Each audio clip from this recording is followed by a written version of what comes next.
the various types of cracking of the nucleus, and then we'll show you how we do it in different procedures. Which means there is a basic code to crack a nucleus. There are two basic type of chops. A horizontal chop and a vertical chop. First, I'll show you the horizontal chop. So this is a vertical chop, sorry. Now note this chop. I engage the nucleus, and right next to the nucleus I put my chopper and just go down vertically and separate. See that? I hold the nucleus with the phaco, just there itself, I just vertically go down and separate. This is the vertical chop. Now I'll show you the difference of how it is different from a horizontal chop. In a horizontal chop, we again engage the nucleus, but now we take this chopper right under the anterior capsule till the equator of the nucleus. Pull it horizontally all the way to the phaco tip. So you bring in a linear crack and then separate it. Right? So you are taking it all the way under the CCC, under the anterior capsule to the edge of the equator. From there you bring your chopper impaled into the nucleus close to the phaco tip and then separate. So these are two primary procedures. Now lots of other procedures are a combination of one or the other procedure. So they are hybrids. So I'll show you one of the hybrids which I use routinely in my cataract surgery. So now I'm impaling the nucleus. My chopper is going at the edge of the CCC. But when I impale the nucleus with the phaco tip, I pull the nucleus towards me slightly and I pull it up so that it is not hitting the posterior, it is not pressing against the posterior capsule. Then I go along the CCC, go in, pull it towards the phaco tip and separate. So a good grade 4 plus cataract breaks up into multiple files so effortlessly. And once you have broken it up into multiple files, then you can just hold each file, pick it up and just emulsify. So it just took a couple of seconds to break all this hard nucleus into multiple files, and then you pick it up one file at a time and just finish off the surgery. This shows that now handling a hard brown cataract is no more a challenge in the present day scenario.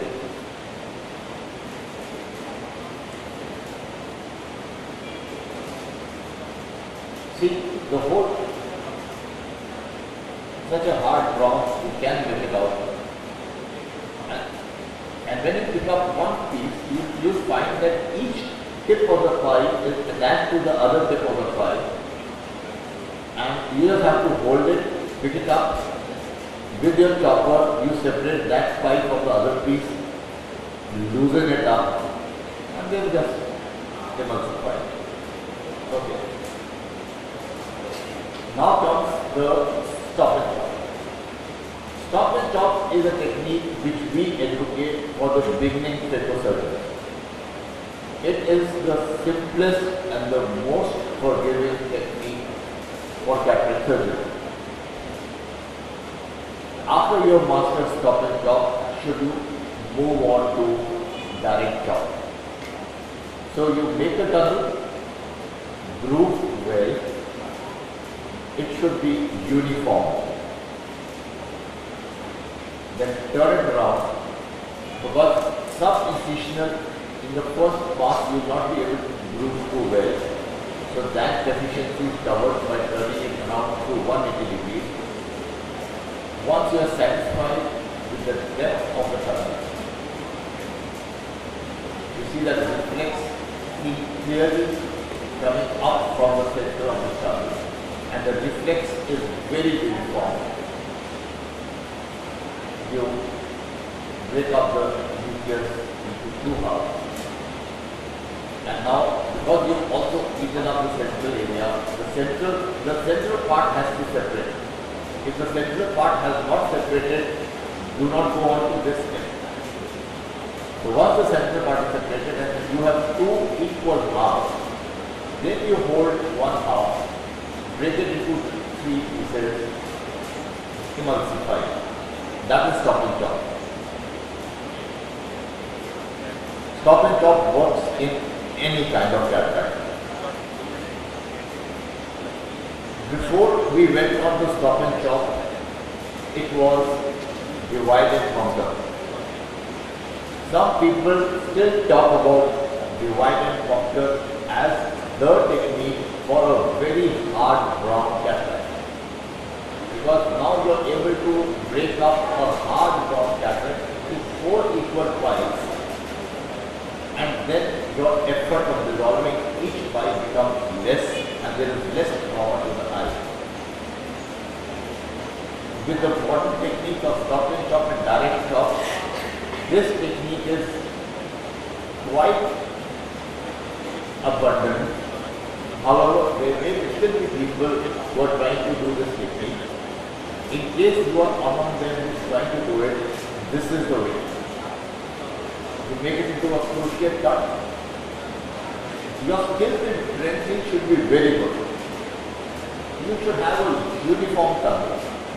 And the central area should be drenched very well, because here you have to go deeper, because the lens is thicker in the center, and you should be able to see a good red reflex coming out all along your cut channel. And only then when you are very satisfied about your position, should you start separating. So don't be in a hurry that, okay, I've got a good cushion, let me start separating. Keep on with your drenching, keep on with your drenching. Once you are very clear you've got this kind of a picture, now move on to the next step. And once you have 4 files, it's very easy to heat up each file. Hold the pipe from the center. Bring it to the center of the. You see, all emulsification should be done either in the back or in the pupillary plane. There is always a tendency in hard cataract for surgeons to bring the cataract up so that it is well away from the posterior capsule, and in the end they do a lot of damage to the endothelium. For those who can afford the luxury, frontal cataract is there, and this is another form of episiotomy. And here what we are trying to show you is a cruciate episiotomy. And the rhexis is a very free floating rhexis.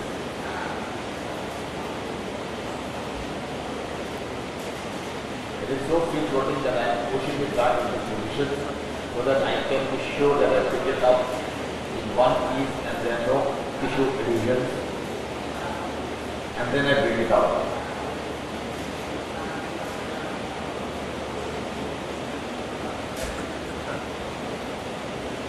What is to be noticed in this kind of a episiotomy is that these 4 piles are more or less separate with your eye. You just need to nudge them a bit with your chopper and we have clean cuts. very clean cut, and they're separated into 4 halves. Then you can pick up each half.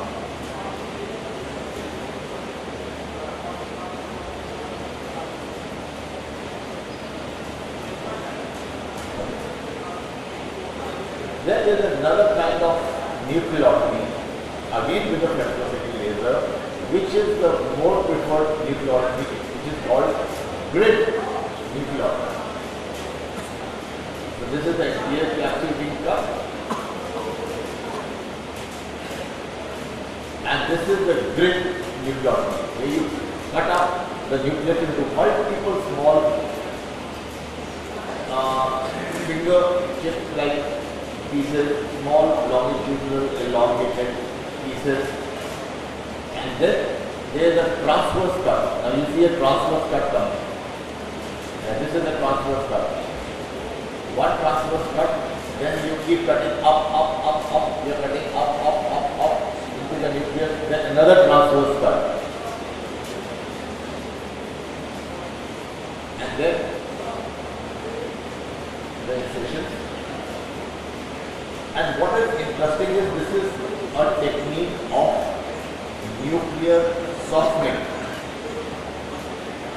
And what I am trying to show you here, that I was able to soften this grade 2 to grade 3 nucleus to such an extent that I was able to do what is called zero phaco. So if you look at this figure, this is 21. And at the end of the surgery, this figure will still be 21. This is 21 is from a previous surgery, I convert to 20 to 0. But I finished and removed this whole nucleus with no phaco energy going beyond this level. So zero phaco cataract surgery.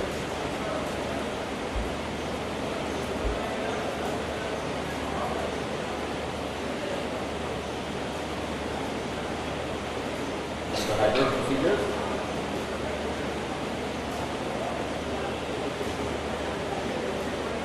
And you can already see these small longitudinal pieces of the nucleus separating from the parent body and moving around in the anterior chamber. And I just have to suck them off. Okay, I brought the meter to 0. And just watch, I'm sucking out the whole thing, and this CDE or the phaco energy would be always at 0. That is where we are heading today, a zero phaco cataract surgery.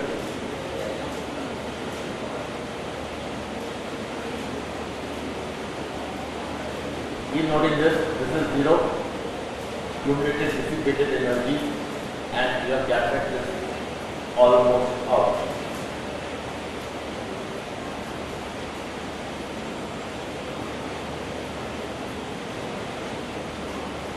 So just aspiration of this cataract. Isn't it wonderful to see where the technology is heading today?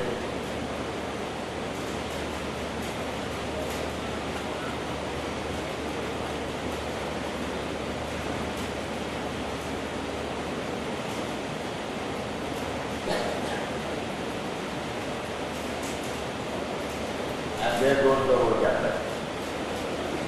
Right? Okay. Now what I am going to show you is something unique about these choppers which are used. This chopper is a 1 mm chopper. And when I use the 1 mm chopper for these very hard ground cataracts, you will find that as I keep separating the spine, the nucleus divides into 2 categories, an outer nucleus and an endonucleus. So you will find this separation, and here you see this round thing inside. This is the endonucleus. So I am trying to chop this cataract, but I only get to chop the external part, external core, and the internal core stays intact. This happens a number of times in very hard ground cacti.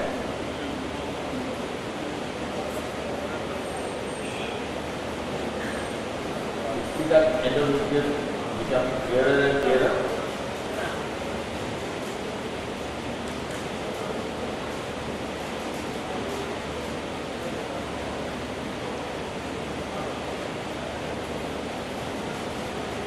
See that becoming so clear now.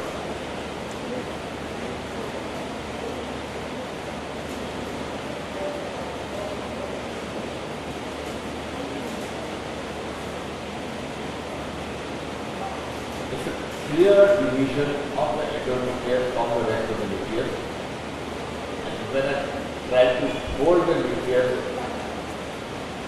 it just kind of comes out at one piece. And what is peculiar of this endonucleus? That it is very easily emulsified.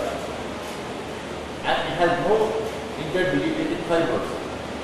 So it just gets cut in very easily, and then you can go to the rest of the nucleus. And my last video, if I don't want this endonucleus thing to happen, I want my chops to come in very clean.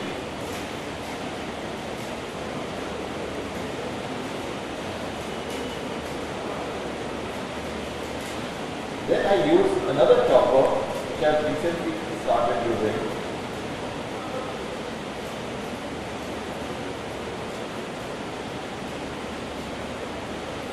Which is a 1.4 millimeter chopper. So that means this chopper the tip becomes much longer. The previous chopper was 1 millimeter, now I am using a 1.4 and I am burying it in the total depth of the nucleus and making a separation. So I get a clean cleavage right till the end. So all I had to do was to make my chopper tip longer and bury it till the hilt.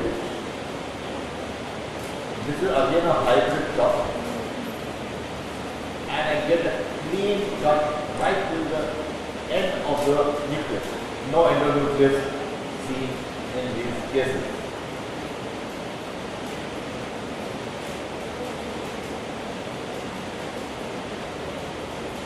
See? Perfect chop. Thank you. Thank you, Dr.